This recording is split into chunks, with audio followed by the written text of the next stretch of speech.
বাসার ছাদে কিন্তু আমরা খুব সহজেই ড্রাগন ফলটার চাষ করতে পারি। আমাদের বাসায়ও কিছু ফল চাষ করা হয়েছে, আসো একটু দেখাই।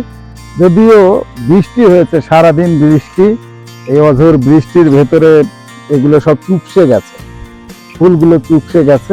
এই যে ড্রাগনের যে ফুলটা কিন্তু রাতে ফোটে, হ্যাঁ, চমৎকার দেখা যায়।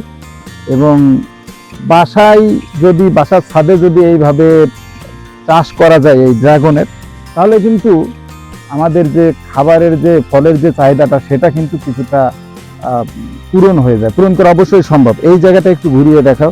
অনেকগুলো ড্রাগন গাছ কিন্তু এই জায়গায় আছে, ওই সাইডটাতে, সামনের ওই সাইডটাতেও কিন্তু অনেকগুলো ড্রাগন এই জায়গায় আছে।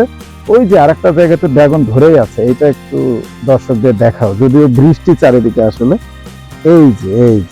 এই যে দেখতে পাচ্ছ বন্ধুরা তোমরা, এই যে ড্রাগন কিন্তু ধরেছে এবং খুব মিষ্টি কিন্তু এই ড্রাগন গুলো।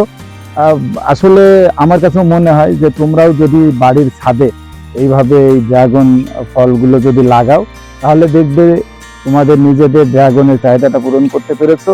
এবং এই ড্রাগন গুলো কিন্তু একেবারে ন্যাচারাল, কারণ আমরা দেখি বাজারে যে ড্রাগন গুলো পাওয়া যায় অনেকে টনিক ব্যবহার করে। এই জায়গায় কিন্তু এই ভয়টা নেই। সুতরাং তোমরা দেরি না করে বাড়ির ছাদে যার যতটুকু জায়গা আছে ড্রাগন লাগিয়ে ফেলো, দেখবে চমৎকার একটা ফল, খেতেও ভালো লাগবে এবং এই ফল চাষ করতেও তোমাদের ভালো লাগবে।